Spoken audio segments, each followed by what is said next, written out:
Hi, you're on the Reddit Confessions channel. Let's skip the intros because this story starts right in the middle of something most men ignore, until it's far too late. I knew something was off when she flinched as I brushed a crumb off her shoulder. She didn't recoil like she was scared. Number. It was worse than that. She pulled away like my touch was unfamiliar, like my hand wasn't supposed to be there.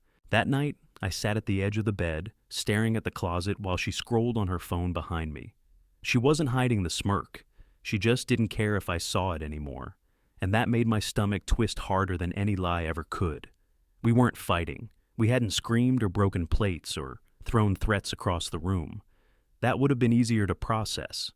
Instead, she was slowly, methodically, emotionally unplugging me from her life. And I didn't even know the full reason why yet. Until the next morning, she walked into the kitchen, humming. Not to me, not to the dog, just to herself, like she was starring in a romantic comedy I hadn't been cast in. I moved to kiss her cheek. She put up her hand and said, word for word, "No touching me today." That was it.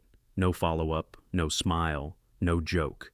She turned and pulled out almond milk like she hadn't just sucker punched my heart through my chest. And that's when I realized I wasn't her husband anymore. I was a houseplant, something to water once a week, glance at occasionally, but otherwise ignore. But here's the thing. I'm not a fighter. I don't yell. I don't make scenes. I don't do grand exits. I'm the guy who writes emotional drafts in the Notes app and never sends them. I'm the guy who replays arguments from 3 years ago in the shower. I'm the guy who quietly gives everything and hopes it's enough. But that morning, something inside me snapped. And instead of staying silent, I said, "Then there's no more us. Goodbye." I said it calmly, like I was canceling a magazine subscription. She looked at me like I'd just spoken in another language. She asked if I was joking. I wasn't.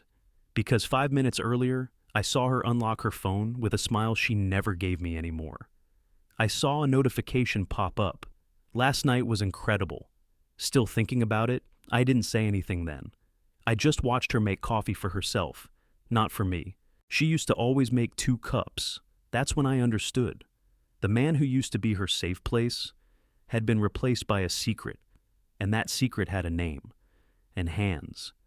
And apparently he wasn't told no touching last night. She didn't believe me when I said it. Her mouth twitched like she was trying to laugh, but her eyes blinked faster than usual. That's the thing about people who lie with ease.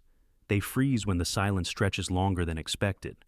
I didn't slam the door. I didn't beg her to explain. I didn't even take all my clothes, just a duffel bag, my laptop, and the dog's leash. As I zipped up the bag, she kept asking the same question in different tones. "What are you doing?" turned into, "You're overreacting," then, "Can we just talk?" And finally, "Is this about my text messages?" She said it like she just remembered to turn off the oven, like it was no big deal, no panic, just mild inconvenience. And I think that's what destroyed me the most. I had spent months wondering why I felt like a stranger in my own home. I blamed myself, thought I wasn't attractive enough, not funny enough, maybe too tired from work, maybe too boring. I gave her the benefit of every doubt. But when she said, "Is this about my text messages?"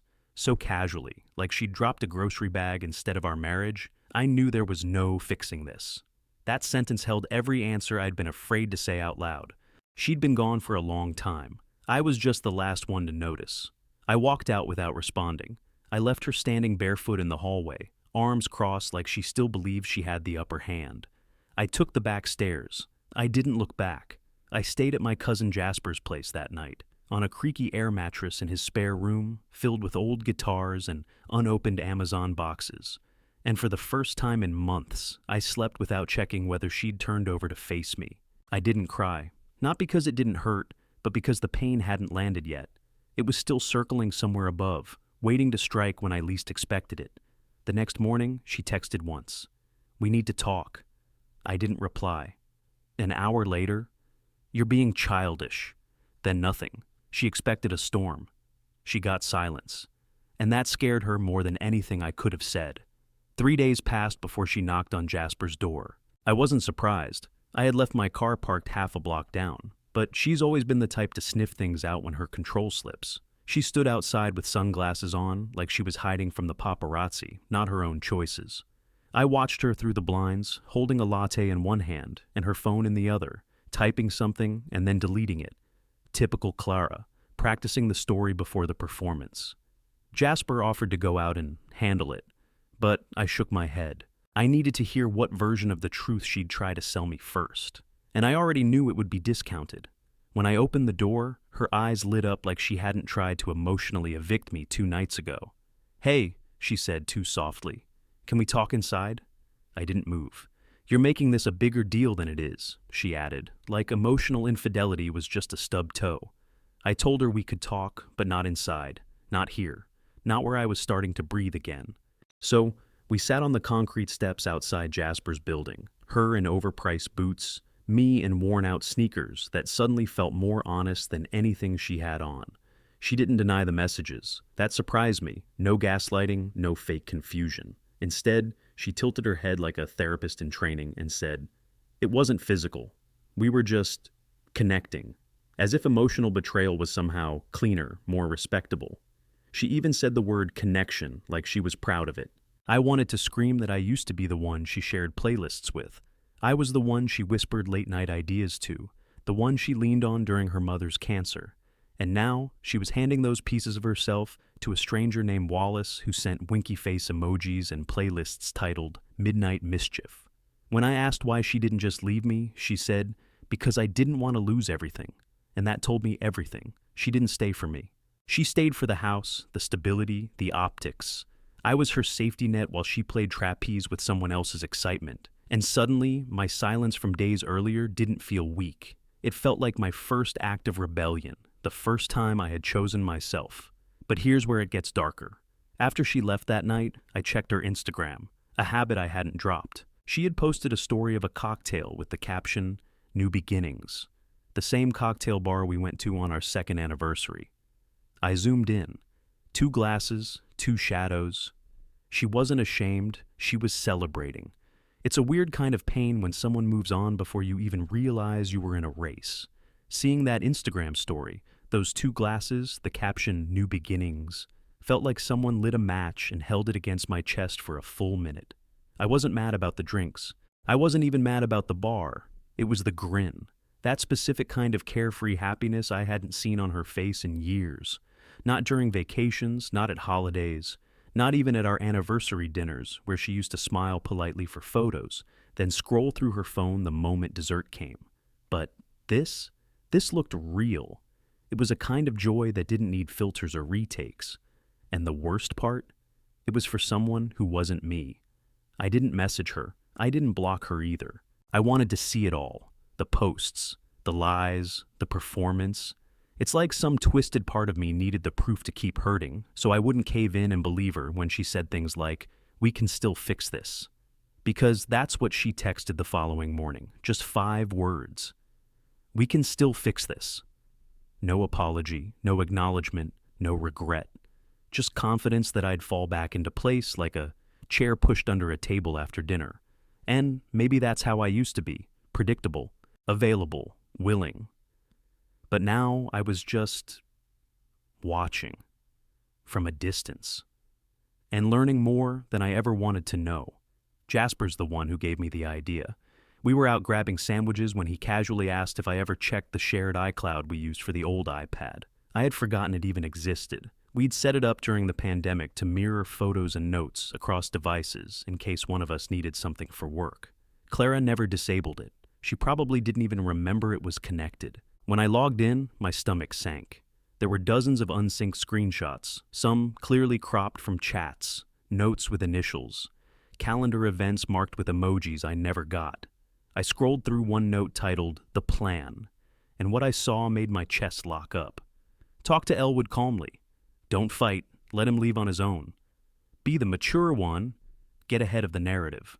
Rent increase in January, prep Wallace's spare room. She had a script. An actual exit strategy.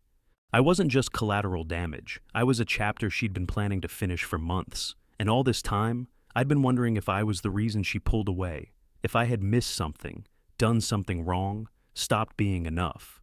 But it was never about me. She had already decided she was leaving. She just didn't want to look like the villain when it happened. And if I hadn't walked away when I did, I'd probably be sitting across from her now, listening to some half-truth about needing space, while she packed up our life behind my back. That night, I poured myself a drink, sat in the dark with the dog by my feet, and for the first time, I felt angry. Not sad, not confused. Angry. Not because she wanted out, but because she wanted to look like the hero while I played the fool. And the more I thought about it, the more I realized I wasn't done yet. She wanted me to disappear quietly. That was the plan, right? Let Elwood walk away, let him sulk, let him eventually fizzle out while she rewrote our marriage as emotionally exhausting and herself as brave for finally choosing happiness. It was all there, typed neatly in her digital journal, like she was the protagonist of a self-help memoir, and I was just a cautionary tale in chapter 2. But I wasn't ready to let her control the story, not after what I found next. The shared calendar also showed one last breadcrumb, a scheduled dinner reservation for 2 under her name, at a place we both used to love but hadn't visited in over 2 years. I stared at the screen. 7:30 p.m. Saturday night. Candlelit tables, live jazz, the same place I once nervously reached into my coat pocket and pulled out a ring under flickering Edison bulbs. She was taking him there now. I wasn't jealous. I was insulted. That restaurant meant something. And now it was just another page in her New Beginnings chapter. So I did what any whiny, hurt, but painfully self-aware husband might do. I made a call. I had a friend who worked at the restaurant, Lexi, who still remembered Clara and me from our cute married couple days. She owed me a favor. I asked her to keep the table under Clara's name, but to seat me there instead. Alone. I'd get there first, order the wine Clara used to love, and wait. I didn't know what I'd say or do. I just knew I had to be there. When Saturday came, I arrived 10 minutes early. My heart wasn't racing, surprisingly. I felt calm, like a man standing in a room that had already burned down. I just wanted her to see the smoke she left behind. I wore the jacket she bought me for our 4th anniversary. I figured if I was going to be treated like a relic, I might as well dress the part. At exactly 7:32, she walked in with Wallace. Tall, smug, everything I'd imagined from his filtered vacation selfies. She looked radiant. That hurt. But she froze the second she saw me sitting there. I didn't wave. I didn't stand. I just raised the wine glass slowly and took a sip. Lexi approached them and asked if they'd like to be seated at the bar instead. Wallace looked confused. Clara? Pale. Completely pale. I didn't cause a scene. I didn't yell or call her out. I let the silence do the screaming. Wallace whispered something to her. She nodded, eyes locked on mine. Then they left. I paid for the wine, tipped Lexi generously, and walked out into the cold night air. I wasn't smiling. This wasn't revenge. This wasn't victory. But it was clarity. Clara had replaced me with someone exciting, someone new, but deep down, she still knew exactly who I was, and that scared her more than anything. The moment I walked out of that restaurant, I thought I'd feel lighter. I thought the image of her standing frozen next to Wallace, unable to speak, would settle something in me. But instead, it stirred up everything I'd buried, because despite everything she'd done, I realized I still cared whether or not she regretted it. That was my weakness. I didn't want revenge. I wanted recognition. I wanted her to feel what I felt, even if just for a second. But the problem with people like Clara is they don't feel regret the way we do. They feel inconvenience. They feel discomfort. They feel caught. 2 days later, I got a text from a number I didn't recognize. Just 3 words. Why were you? That's all it said. No punctuation, no context. But I knew immediately. It was Wallace. He wasn't asking a question. He was throwing out a warning, and it confirmed what I'd suspected ever since the moment she saw me at that table. She hadn't told him everything. She had painted me as emotionally distant, checked out, maybe even already moving on. She never expected to be confronted with the truth that I was still very much present and observant. But here's where it got strange. A few days after that, Clara texted me, not to argue, not to ask for forgiveness, but to ask if I had, quote, talked to anyone. I replied with one sentence. Why? Is there something you're afraid I'd say? Her answer came 5 minutes later, but it wasn't a reply. It was a notification. She had blocked me. Blocked me. After nearly a decade together. After holidays, funerals, shared bank accounts, inside jokes, sickness, birthdays, anniversaries. One dinner table and one glass of wine was all it took for her to shut the door completely. That told me everything I needed to know. She wasn't building a future, she was covering tracks. And she was scared. Not of me, not of what I'd do, but of what others might start asking, because people talk. Friends compare timelines, coworkers notice patterns. And Clara's world, that perfectly curated one with filtered brunch pics and starting fresh captions, had cracks now. All it took was one person seeing me that night and whispering something she couldn't spin. I didn't chase her, I didn't text back, I let her block me, because I had no intention of staying in her story anymore. I was writing something else, and the last thing she'd expect was for me to finally stop playing the quiet one and let other people start asking questions. I never planned on exposing her. That's the truth. Even after everything, the lies, the messages, the way she looked right through me for months, like I was just a wall she got tired of repainting. I still didn't want to destroy her. I just wanted to be free. But the thing about secrets is, they're slippery. You don't need to chase them. They slip out on their own, especially when you stop covering for the person trying to bury them. It started with a mutual friend, Renee, who called me out of nowhere. We hadn't spoken since Clara's birthday dinner the year before. She asked how I was doing in that vague, cautious voice people use when they know something but don't want to admit they know. I said, "Better than I've been in a long time." She paused, then said, "So, it's true?" I didn't ask what it was. I let the silence stretch. That's when she told me Clara had posted a cryptic photo of herself alone, holding a wine glass, the same kind the restaurant serves, with the caption, "Never let anyone control your story." According to Renee, it was obvious to everyone she was trying to get ahead of something, trying to build a victim narrative before anyone could piece together the real one.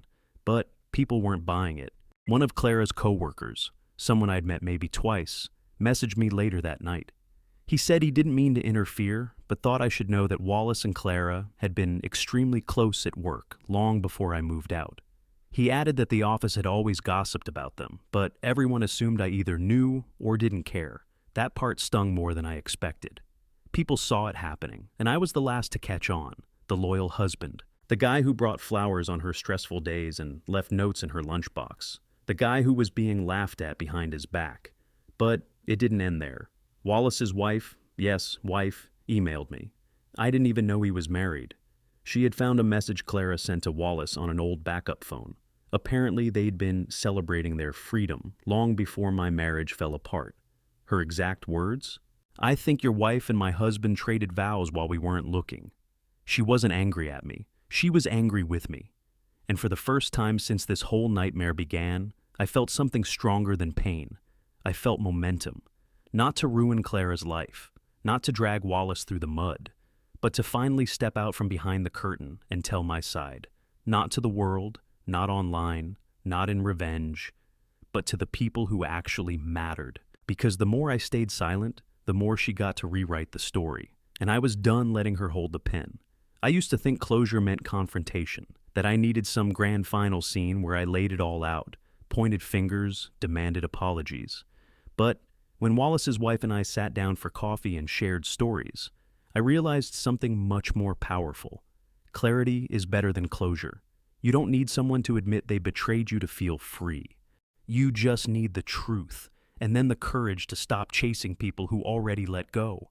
Clara didn't reach out again, not after the restaurant, not after people started connecting dots she tried so hard to scatter. The silence that followed wasn't heavy. It was peaceful, like that first breath you take after holding it for too long underwater. I went back to my place, yes, my place now, and finally unpacked the boxes I'd been ignoring. I took her pictures down, not out of hate, out of peace. I no longer needed them on the walls to prove something once existed. I knew it did. That was enough. I picked up painting again. It sounds cliché, but it saved me.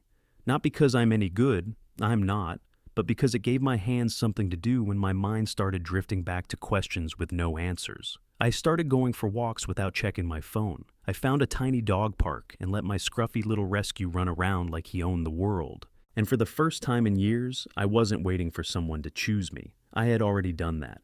People often ask if I ever confronted Clara again, if I ever said what I really wanted to say. And the truth is, no. Because I didn't need to. She already knows. That look on her face at the restaurant, that wasn't embarrassment. That was recognition. She saw what I had finally become, untouchable by her story. She'll keep telling her version. She'll keep curating her happiness. And that's fine, but I don't live in her narrative anymore. I'm building something real, something mine, and that feels better than revenge ever could. Thanks for sticking with me through this wild ride. If you've ever lived through a moment in your life where someone tried to rewrite your truth, but you rose anyway, share your story in the comments. We want to hear the real ones, the unexpected ones, the moments that changed everything. You're watching Reddit Confessions, where the truth doesn't always scream. Sometimes it just walks away with dignity. What's your moment in history worth talking about? Tell us below, and don't forget to subscribe. There's always another story waiting.